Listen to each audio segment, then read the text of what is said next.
Hello students, आज हम लोग electric potential due two point charge discuss करेंगे। इसके लास्ट वीडियो में हम लोगों ने इलेक्ट्रिक पोटेंशियल डिफरेंस और इलेक्ट्रिक पोटेंशियल एनर्जी को निकाला था। उसके बारे में डिटेल स्टडी किया गया था। उसको एक बार से अगर आपने नहीं देखा है तो देख लीजिए वो वीडियो, फिर यहाँ पर आइए। चलिए हम लोग इसको डिस्कस करते हैं, electric potential due to a point charge. ठीक है, तो हम सपोज करिए एक पॉइंट चार्ज है Q, सोर्स चार्ज है ये, और इस चार्ज के कारण हम ये चाहते हैं कि इससे r डिस्टेंस पर कोई एक पॉइंट P है और इस P पॉइंट पर हम इलेक्ट्रिक पोटेंशियल निकालना चाहते हैं। तो consider a point charge Q and we want to find out electric potential at any point P। ये सब आप इसको लिखते चलेंगे, कोई ज़रूरी नहीं है इसको लिखना, लेकिन एग्जाम में आपको इसका डिस्क्रिप्शन एक एक लाइन लिखना पड़ेगा। तो क्या लिखेंगे? पहला point, consider a point source charge Q and we want to find out electric potential at any point P having distance R from the source charge. ठीक है, and we know that electric potential at point P कैसे निकालेंगे? Vp, इसका formula हम लोगों ने निकाला था W इन्फिनिटी P अपान Q0। कहने का मतलब किसी पॉइंट पर जो पोटेंशियल है वो कैसे निकालेंगे? इन्फिनिटी से किसी चार्ज को, पर यूनिट चार्ज को, ऐसा कहिए यूनिट चार्ज को इन्फिनिटी से लाने में किसी पॉइंट पर जो वर्क डन करना पड़ता है उसी को इलेक्ट्रिक पोटेंशियल बोलते हैं। कहने का मतलब electric potential at a point is equal to the work done in moving a unit positive charge from infinity to that point. ठीक है, तो वही काम हमें करना है, मतलब वर्क डन निकालना है। अगर हम इस W इन्फिनिटी P निकाल लें तो Vp आ जाएगा, उसको Q0 से डिवाइड कर देंगे। तो इसका मतलब हुआ हमें इन्फिनिटी पर जा करके टेस्ट चार्ज को यहाँ पहले प्लेस करना पड़ेगा। अब क्या करेंगे? इस Q0 चार्ज को हम धीरे धीरे एकदम वेरी स्लोली, जिससे कि एक्सीलरेशन हमारा 0 रहे। हमारा ये चार्ज क्या हो? एक्सीलरेशन 0 का मतलब क्या है? विदाउट एक्सीलरेशन हमको लाना पड़ता है, वेलोसिटी कांस्टेंट हो जाए। A equal to V minus U upon T होता है। अगर V और U बराबर है तो आपका कांस्टेंट वेलोसिटी से चार्ज आएगा और काइनेटिक एनर्जी चेंज नहीं होगी। तो जो भी आप वर्क डन करेंगे वो चार्ज में पोटेंशियल एनर्जी के रूप में स्टोर होता हुआ चला जाएगा। ठीक है, तो यहाँ से जब हम किसी चार्ज को लेके आएंगे तो देखिए ये आपका Q चार्ज है पॉजिटिव, ये इसकी इलेक्ट्रिक फील्ड इस डायरेक्शन में है। मतलब ये इस Q0 को, जैसे सपोज करिए हमने एक पॉइंट यहाँ बीच में लिया A, और इस पॉइंट पर हम देख रहे हैं इस Q0 को, ये Q किधर क्या करेगा? रिपेल करेगा, इस पर फोर्स ये लगाएगा इस डायरेक्शन में इलेक्ट्रिक फील्ड। अगर हम इसको E कह दें तो इलेक्ट्रिक फील्ड आपका राइट साइड में लगेगा, और हमें अगर इसको इधर ले जाना है तो हमको इधर F एक्सटर्नल फोर्स लगाना पड़ेगा अपोजिट डायरेक्शन में। और ये चार्ज इक्विलिब्रियम में कब होगा? जब F एक्सटर्नल FE के बराबर हो। ये चीज़ आपको जाननी है। हमारा जो F एक्सटर्नल है ये क्या होना चाहिए? F के बराबर होना चाहिए, इक्वल और अपोजिट होना चाहिए, ऐसा कह सकते हैं। तभी आपका नेट फोर्स 0 होगा, और नेट फोर्स अगर 0 हो जाएगा तो ये डायनेमिक इक्विलिब्रियम में हमारा चार्ज चलेगा, और जो भी हम वर्क करेंगे वो उसमें पोटेंशियल एनर्जी के रूप में स्टोर होगा। तो ये चीज़ मेन पॉइंट आपको ध्यान देना है। हमेशा जब वर्क डन निकालेंगे तो एक्सटर्नल सोर्स के कारण या एक्सटर्नल एजेंट के कारण हम लोग वर्क डन निकालेंगे। ठीक है, तो F एक्सटर्नल है माने सफी, यहाँ पर इसकी वैल्यू भी लिख सकते हैं। क्या होगा? 1/4 पाई एप्सिलॉन नॉट आपका Q, Q1, Q2, Q1 आपका Q है, Q2 आपका Q0 है। डिस्टेंस, चलिए इस A पॉइंट की डिस्टेंस हम यहाँ से ले लेते हैं x। इस ए पॉइंट की डिस्टेंस क्या ले देते हैं x, तो क्यू नॉट अपान एक्स स्क्वायर। यहां पर एक चीज आपको और ध्यान देना है, जो ये चार्ज फोर्स लगा रहा है ये कांस्टेंट फोर्स नहीं है। इस पॉइंट पर अगर आप निकालेंगे तो r अलग है, यहाँ पर r अलग है, यहाँ पर r अलग है, मतलब r बढ़ता जा रहा है। इसका मतलब फोर्स आपका कम होता जा रहा है। हम लोग जानते हैं F is proportional to 1 upon r square.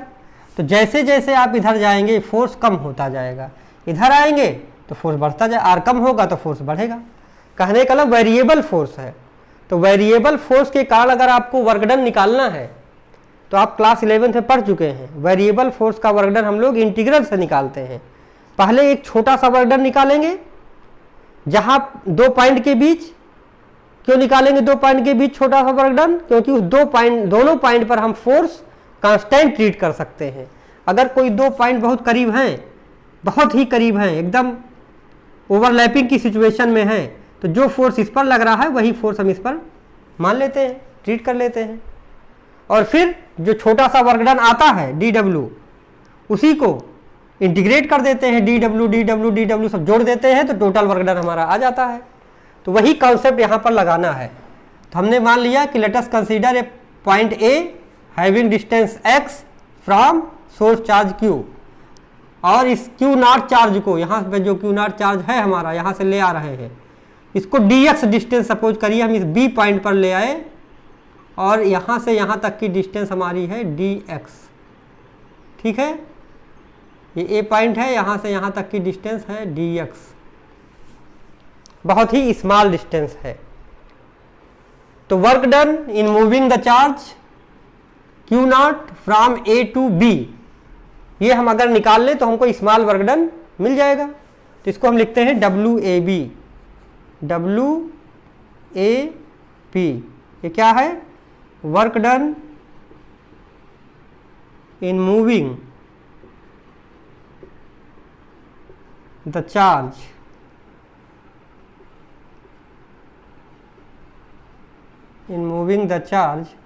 Q naught from A to B, ये आपका है। इसी को हम dw मान लेते हैं।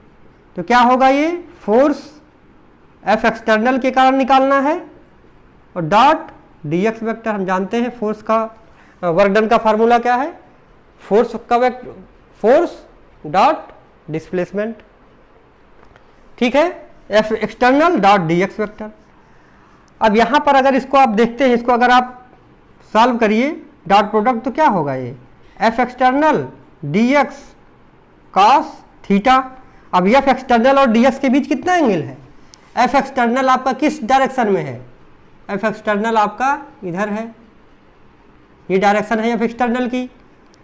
जो इलेक्ट्रिक फोर्स लग रहा है वो राइट साइड में लग रहा है, तो उसके अपोजिट आपको F एक्सटर्नल लगाना पड़ेगा जिससे कि चार्ज इधर मूव हो। तो F एक्सटर्नल और dx भी इधर ही है, कहने का मतलब दोनों के बीच 0 डिग्री का एंगल है। जिधर आप चल रहे हैं उसी डायरेक्शन में आपका फोर्स भी है, तो cos 0। अब इसको आप सॉल्व कर लीजिए, तो dw इक्वल टू आपका हो गया, F एक्सटर्नल की वैल्यू रख दीजिए। F एक्सटर्नल की वैल्यू कितनी है, -Fe, तो यहां पर आप माइनस का साइन लगा दीजिए। तो -1 अपान 4 pi epsilon naught Q not upon x square, फिर dx, और cos 0 की वैल्यू क्या होगी 1। ये आपका स्मॉल वर्क डन आ जाएगा। ठीक है, नोट कर लीजिए इतना, फिर आगे करते हैं। इसको मिटाना पड़ेगा, जल्दी नोट करिए। एग्जाम में बस थोड़ा सा आपका इसका डिस्क्रिप्शन लिखना है, अगर नहीं भी लिखेंगे तो सही ही माना जाता है। बस केवल आपको इतना तो लिखना ही पड़ेगा, let us consider a source charge Q and we want to find out electric potential at any point P having distance R from the source charge. फिर लिख देंगे we know that electric potential at point P that is Vp equal to W infinity P upon Q naught. बस इतना ही लिख देंगे तो आपका काम हो जाएगा। अब W इन्फिनिटी P निकालने का हम काम कर रहे हैं। तो हमने क्या किया, we calculate the small work done. सबसे पहले हम क्या करेंगे, we calculate the small work done between the 2 points a and b. Why? Because the a and b points are so close, इतना क्लोज है जिससे कि हम उन 2 पॉइंट पर फोर्स को कांस्टेंट मान सकते हैं। दोनों पॉइंट पर इलेक्ट्रिक फील्ड की स्ट्रेंथ की वैल्यू को कांस्टेंट मान सकते हैं, तभी हम इस वर्क डन का फार्मूला लिख पाएंगे। वर्क डन के फार्मूले में जो फोर्स होता है वो कांस्टेंट फोर्स होता है, तो उसको कांस्टेंट बनाने के लिए ये दोनों पॉइंट हम बहुत करीब लेंगे, जिससे कि हम ये मान सके कि दोनों पॉइंट पर फोर्स इक्वल आ रहा है। उसके बाद ये आप समझ ही चुके हैं। ठीक है, आगे चलते हैं। अब इसको हम मिटा रहे हैं।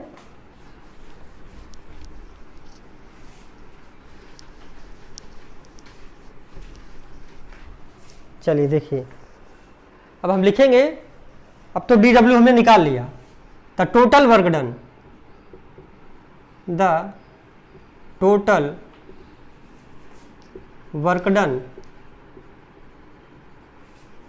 इन मूविंग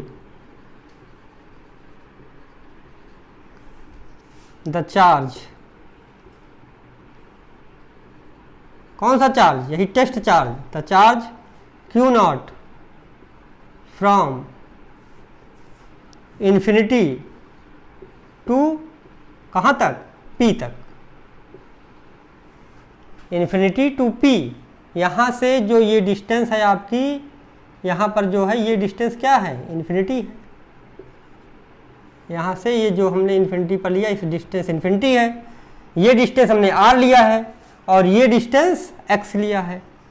तो इन्फिनिटी से P तक हम जो वर्क डन निकालेंगे वही तो हमारा इलेक्ट्रिक पोटेंशियल हो जाएगा, और उसी को हम लोग क्यू नॉट से डिवाइड कर देंगे तो इलेक्ट्रिक पोटेंशियल हमको मिल जाएगा। चलिए, क्योंकि हमने देखिए यहाँ पर फार्मूला लिख दे रहे हैं। फार्मूला हमने लिखा था Vp equal to W infinity P upon q naught. तो हम अभी डब्ल्यू इन्फिनिटी P निकाल रहे हैं, उसको क्यू नॉट से डिवाइड कर देंगे तो पोटेंशियल आ जाएगा। चलिए, इसका मतलब क्या हुआ? That is W infinity P equal to total work done in moving the charge q naught from infinity to P, W infinity P। अब यही डी डब्ल्यू का क्या होगा? इंटीग्रेट करना पड़ेगा हमें। इंटीग्रल डी डब्ल्यू कहाँ से कहाँ तक के लिए? यही इन्फिनिटी से P तक के लिए। तो P की डिस्टेंस क्या है? R है, मतलब इन्फिनिटी टू R, आप ऐसा कह सकते हैं, इन्फिनिटी टू R। वैसे यहाँ पर लिखना इन्फिनिटी टू R नहीं सही है, क्योंकि डी डब्ल्यू जा रहा है तो 0 टू W ये जाता है एक्चुअल में। तो यहाँ लिखने की जरूरत नहीं है, आप केवल इंटीग्रल डब्ल्यू लगा, डी डब्ल्यू लगा दीजिए। फिर डी डब्ल्यू की वैल्यू यहाँ रख दीजिए, minus integral 1 upon 4 pi epsilon not Q naught upon x square D x. ठीक है। अब यहाँ पर जो कांस्टेंट चीज़ें हैं उसको बाहर कर लीजिए। तो यहाँ से आप देखिए W इन्फिनिटी P, तो Q naught upon 4 pi epsilon not, ये सब कांस्टेंट क्वांटिटीज हैं। तो minus q naught upon 4 pi epsilon not, ये कांस्टेंट है। तो इंटीग्रल 1 अपान एक्स स्क्वायर डी एक्स। ठीक है, इसी के आगे हम लिख देते हैं। तो W इन्फिनिटी P ये क्या बताता है? Minus q naught upon 4 pi epsilon naught. अब इसको आप क्या लिख सकते हैं? 1 अपान एक्स स्क्वायर को x की पावर -2 dx। ठीक है, 1 अपान एक्स स्क्वायर है जिसको ऊपर ले जाएंगे, x की पावर -2 dx आ जाएगा। अब इसको सॉल्व कर लीजिए। फार्मूला आपको पता होगा, नहीं पता है तो हम नोट कर दे रहे हैं। इंटीग्रल x की पावर n dx, x की पावर n+1 अपान n+1। ठीक है, अब यही फार्मूला आपको लगा देना है। तो यहाँ से आपका W इन्फिनिटी P क्या आ जाएगा? Minus q naught upon 4 pi epsilon naught. अब जरा इसका इंटीग्रल करके बताइए। x की पावर -2 का निकालना है, तो x पावर -2 मतलब कि x पावर -2 + 1 अपान -2 + 1, x की पावर n+1 अपान n+1। ये फार्मूला लग जाएगा। ओके, फिर से निकालिए, इसको थोड़ा सा आगे बढ़ा लीजिए। तो W इन्फिनिटी P हमारा आ जाएगा माइनस क्यू नॉट अपान, यहाँ पर लिमिट प्लेस कर दीजिएगा। यहाँ पर देखिए आपको इंटीग्रल, यहाँ पर लिमिट नहीं रखा गया है, यहाँ पर लिमिट क्या था, infinity to r, infinity to r. ठीक है, हर जगह इन्फिनिटी टू आर आपको यहाँ लगा देना है, इन्फिनिटी टू आर। तो यहाँ पर भी लिमिट क्या होगी, इन्फिनिटी टू आर। ओके, क्योंकि हम कौन सा वर्क डन निकाल रहे हैं, total work done in moving the charge q naught from infinity to p. तो इन्फिनिटी तो डिस्टेंस है ही है, और इस पी पॉइंट की डिस्टेंस आर हमने माना है। इसका मतलब है इन्फिनिटी टू आर तक के लिए हमें इंटीग्रेट करना है, infinity to r, infinity to r. ठीक है, अब देखिए यहाँ पर, तो minus q naught upon 4 pi epsilon naught. अब इसको आप सॉल्व करेंगे तो क्या आएगा, एक्स पावर माइनस 2 प्लस 1, तो x power minus 1 upon minus 2 plus 1 minus 1, ये आ जाएगा आपका एक्स की पावर माइनस 1 अपान माइनस 1। कहाँ से कहाँ तक है, इन्फिनिटी टू आर। ओके, यहाँ तक नोट कर लीजिए। फिर आगे देखते हैं, क्रॉस चेक कर लीजिएगा। हो गया, ठीक है। अब चलिए इसको मिटाते हैं।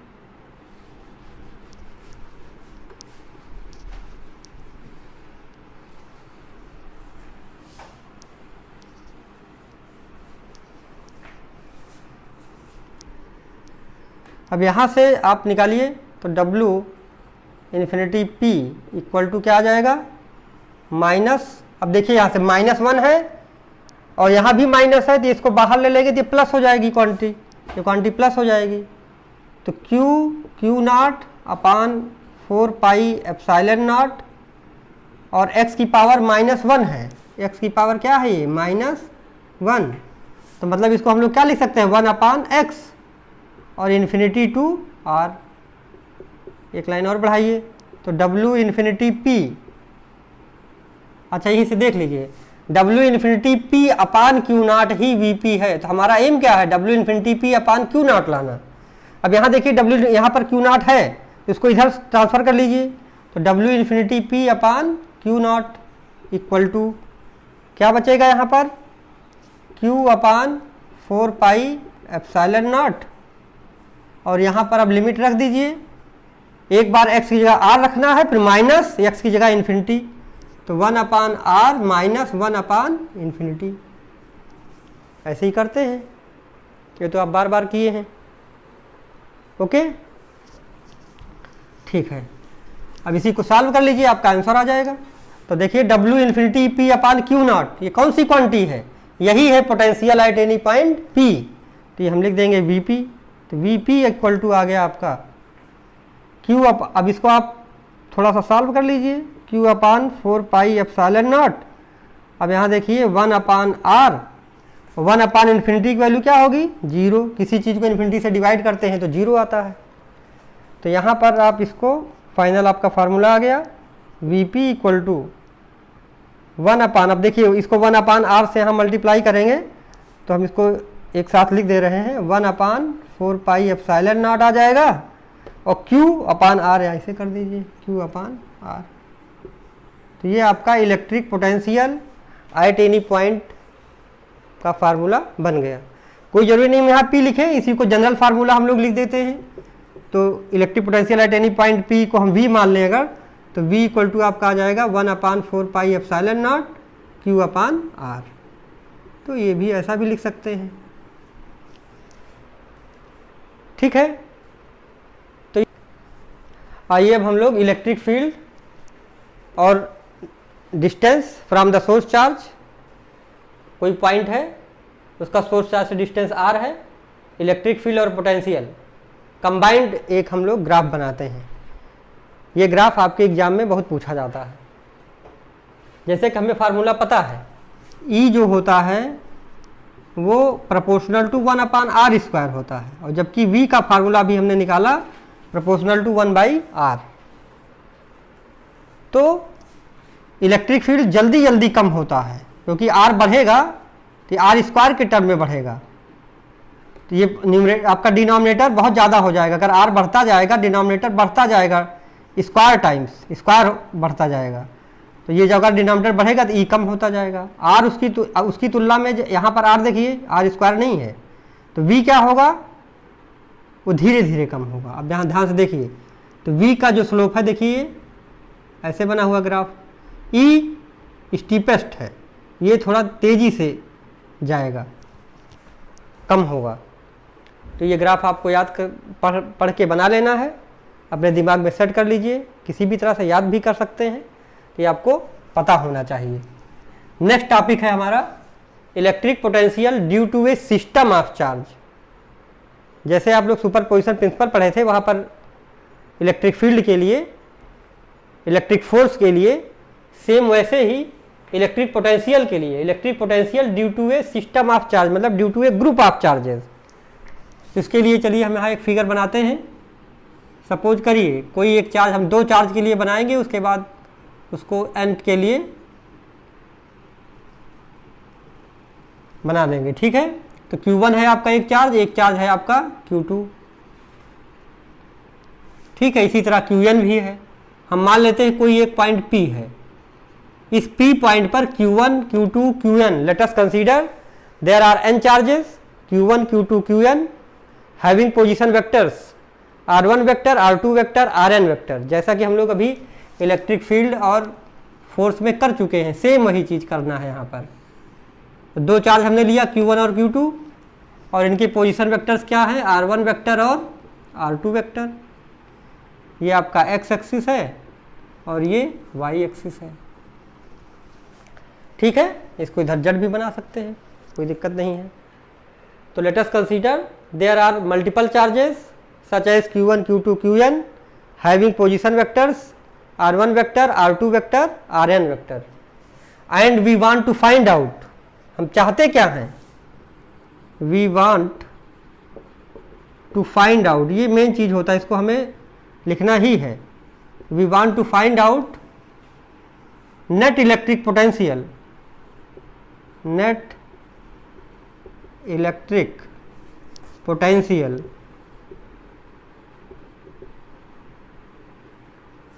कहाँ पर, at any point P, at any point P, इस P पॉइंट पर हम लोग नेट इलेक्ट्रिक पोटेंशियल निकालना चाहते हैं। ये न्यूमेरिकल में बहुत यूज होता है, ठीक है। तो इस पॉइंट पर अगर आप निकालना चाहते हैं नेट पोटेंशियल, तो Q1 चार्ज भी अपना पोटेंशियल यहाँ पर बनाएगा, Q2 भी बनाएगा, Q3 भी बनाएगा, Qn भी बनाएगा, सारे चार्जेज अपना अपना पोटेंशियल इस P पॉइंट पर बनाएंगे। Each and every charge creates it's potential at point P, अपना अपना पोटेंशियल यहाँ बनाएंगे। तो कितना कितना पोटेंशियल बनेगा इसको हम लोग निकाल लेते हैं और सबको फिर सम कर देंगे अलजेब्रिक, आपका नेट इलेक्ट्रिक पोटेंशियल आ जाएगा। वेक्टर क्वांटिटी ये है नहीं, इसलिए यहाँ पर आपको डायरेक्शन सोचना ही नहीं है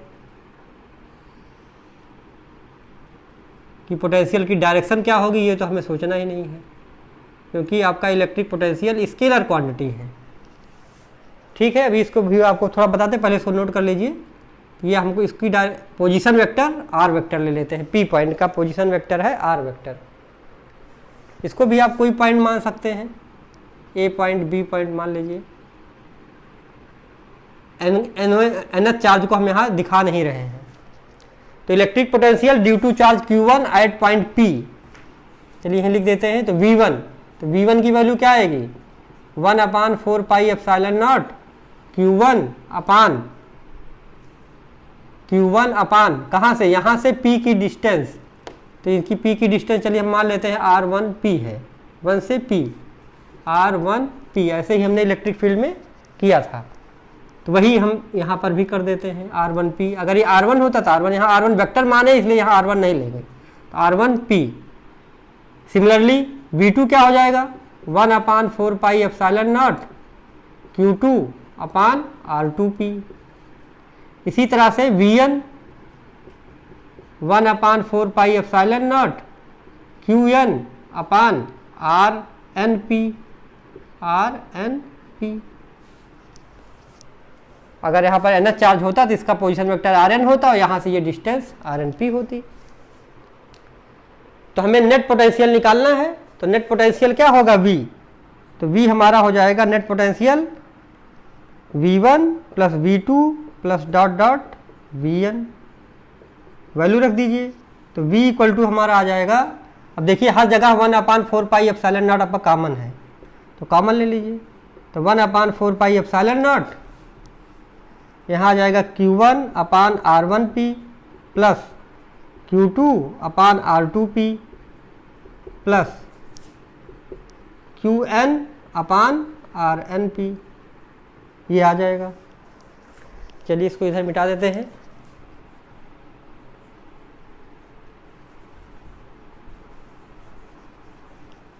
Qn/Rnp, ठीक है। तो आपका V क्या आ जाएगा, इसी को समेशन के फॉर्म में लिख दीजिए। तो 1/4πε0, देखिए यहाँ पर क्या लिख सकते हैं हम लोग, sigma I equal to 1 to n, यहाँ 1 2 3 बदल रहा तो यहाँ Q I हो जाएगा अपान R भी देखिए 1 to n तक जा रहा तो R I हो जाएगा, P बदल नहीं रहा तो R I P। तो ये आपका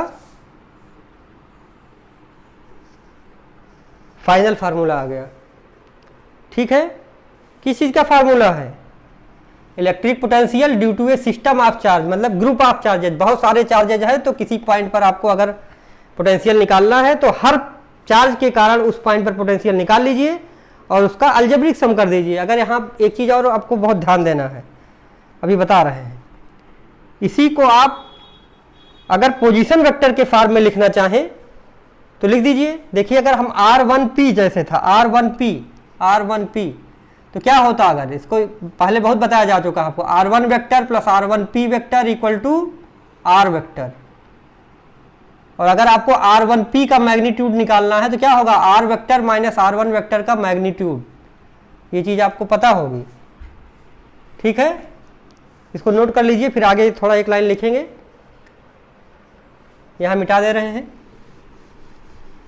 देखिए यहाँ पर अगर आप लिखते हैं R1 vector plus R1P vector तो ये क्या आएगा, इस ट्रायंगल में अगर इसको OAP मान लें तो R1 vector plus R1P vector, ये तो डिस्टेंस है, वेक्टर लेंगे तो R1P वेक्टर होगा इक्वल टू R वेक्टर आएगा, ये तो मैग्नीट्यूड यहाँ लिखा गया है। तो यहाँ से अगर आपको R1P का मैग्नीट्यूड चाहिए तो क्या होगा, R1P वेक्टर आपका क्या है, R vector minus R1 vector. तो अगर इसका मैग्नीट्यूड निकालना है तो magnitude of R1P vector equal to magnitude of R vector minus R1 vector, ये आ जाएगा।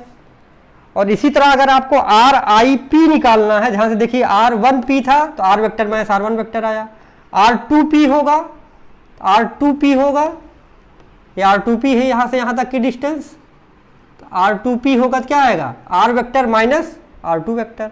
इसी तरह से अगर RI वेक्टर होगा तो R वेक्टर RI वेक्टर होगा तो क्या होगा, आपको अगर RI वेक्टर निकालना तो क्या होगा बताइए जरा।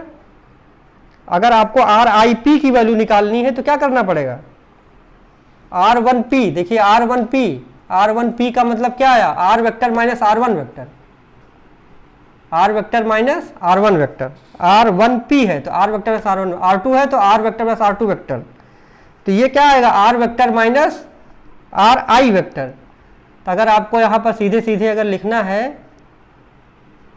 RIP वेक्टर का मैग्नीट्यूड अगर आपको निकालना है RIP वेक्टर तो क्या होगा, ये modulus of R vector minus RI vector. देखिए ये तो कर रहे हैं आप, R1P तो R vector minus R1 vector, R2P तो R vector minus R2 vector, ये पहले आप कर चुके हैं इसको इलेक्ट्रिक फील्ड और फोर्सेज में। R3P होता, जैसे देखिए यहाँ R2P है तो क्या हुआ, R2 vector plus R2P vector equal to R vector, तो आपका R2P वेक्टर क्या आता, R vector minus R2 vector. इसी तरह अगर आपका, अब देखिए यही क्या हो रहा है, आर में से पहला वाला घट रहा है, तो जनरल बनाएंगे तो r vector minus r i vector, R1P था तो r vector minus R1, R2 था तो r vector minus R2, r i है तो r vector minus r i vector. कहने का मतलब जो nth वेक्टर है तो i इक्वल टू जब n जाएगा तो आर एन हो जाएगा। तो यहाँ पर इसी की जगह पर आर आई पी की जगह पर आप, ये आपका मैग्नीट्यूड है, मतलब modulus of are I P vector है ये, इसी को आप यहाँ पर आर आई पी है, modulus of are I P vector को ही आप आर आई पी बोल सकते हैं, और ये होगा modulus of r vector minus r i vector. तो यहाँ पर इसको भी लिख सकते हैं, तो नोट कर दीजिए कि v इक्वल टू हो जाएगा 1/4 pi epsilon naught sigma i equal to 1 to n q i upon modulus of r vector minus r i vector. ये हो गया। तो आप यहीं पर छोड़ देते तब भी आपका काम हो जाता, लेकिन कभी कभी पोजीशन वेक्टर के टर्म में अगर मान लीजिए पूछ ही ले तो आपको आना चाहिए। ठीक है, अब इसका हम कुछ कंक्लूजन आपको बता देते हैं कि अगर इलेक्ट्रिक पोटेंशियल आप यूज़ कर रहे हैं तो क्या क्या आपको बहुत ध्यान देना है। चलिए, ये तो हो गया होगा, इसको मिटाते हैं। हो गया, ओके।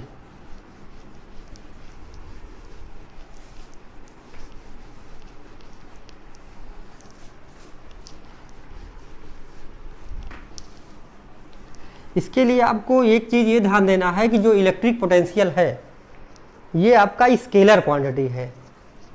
पहला पॉइंट तो ये है, इलेक्ट्रिक पोटेंशियल आपका क्या है, इलेक्ट्रिक पोटेंशियल क्या है, ये स्केलर है। अगर इलेक्ट्रिक पोटेंशियल स्केलर है तो इसमें आपको डायरेक्शन नहीं देखना है।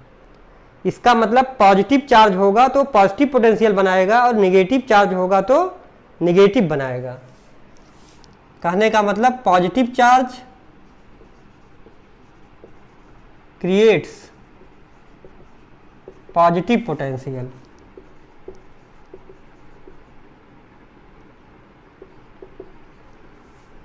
और नेगेटिव चार्ज, अगर नेगेटिव चार्ज होगा, ये कौन सा पॉजिटिव नेगेटिव बात, ये सोर्स चार्ज की बात हो रही है, टेस्ट चार्ज से कोई लेना देना ही नहीं है। तो negative charge creates negative potential, और तीसरी चीज जो इलेक्ट्रिक पोटेंशियल है ये टेस्ट चार्ज पर डिपेंड नहीं करती है, क्योंकि जो आपका फार्मूला था v equal to 1/4 pi epsilon naught q upon r, और ये इसमें q क्या है, q आपका सोर्स चार्ज है, q नॉट आपका टेस्ट चार्ज था। तो इस फार्मूले में कहीं भी q नॉट नहीं आ रहा है, तो टेस्ट चार्ज पर इलेक्ट्रिक पोटेंशियल डिपेंड नहीं करता है। इस चीज़ को तो एकदम पक्के से मजबूत कर लीजिए। तो इलेक्ट्रिक पोटेंशियल, नहीं तो आप इलेक्ट्रिक पोटेंशियल और इलेक्ट्रिक पोटेंशियल एनर्जी में कंफ्यूज होते रहेंगे। Electric potential does not depend